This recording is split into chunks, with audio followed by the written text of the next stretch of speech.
Rise and shine. Καλημέρα! Αχ, παιδιά, τι ωραία που είναι να ξυπνάς και να είναι Μάιος. Σήμερα λοιπόν είναι η μέρα πριν τα γενέθλια της κολλητής μου. Το βράδυ θα της κάνουμε έκπληξη.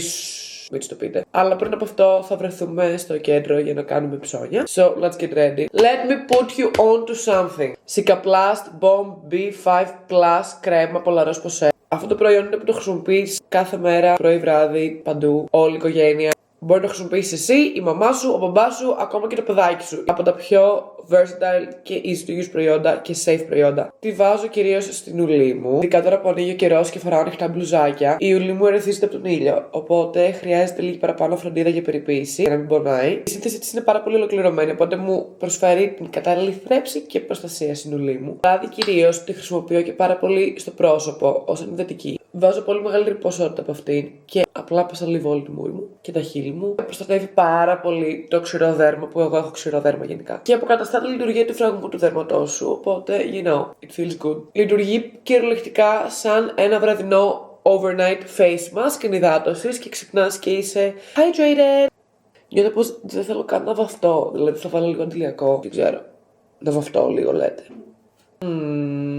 Fit check. Για άλλη μια φορά ξεκινάει ένα πολύ δυναμικό shopping day. Γίνεται κάθε φορά να είμαι εγώ σε αυτό το shopping day.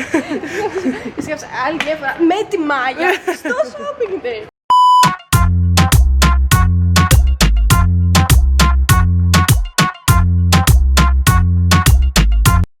Λοιπόν, παιδιά, update. Έχω γυρίσει σπίτι και κάνω λίγη δουλειά. Αλλά σε λίγη ώρα θα έρθουν εδώ πέρα οι φίλοι μου, επειδή η κολλητή μου έχει γενέθλια και θα πάμε να τις κάνουμε έκπληξη. Επειδή όμως το meeting point είναι το σπίτι μου, όλοι έστειλαν τα λουλούδια τους εδώ. Οπότε θέλω να δείτε λίγο τι γίνεται στο σπίτι μου αυτή τη στιγμή. Λοιπόν, αυτό εδώ το μπουκέτο είναι από το αγόρι της. Της πήρε ροζ lilies. Δείτε τα δικά μου που τα είχα αυτή την εβδομάδα σπίτι μου και της άρεσαν πάρα πολύ. Της πρέπει και αυτήν ένα μπουκέτο να έχει. Τον αδερφό της, από την Εφέλ και αυτό είναι από τον Μιλτιάδη. Και τώρα να τα βάλω όλα σε βάζο.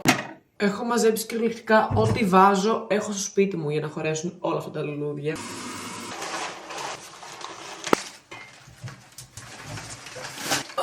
Αυτή εδώ είναι η κατάστασή μας. Δεν είμαι καθόλου καλά, guys. It looks so pretty.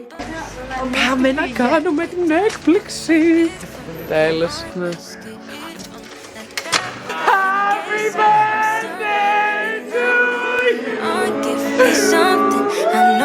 to you.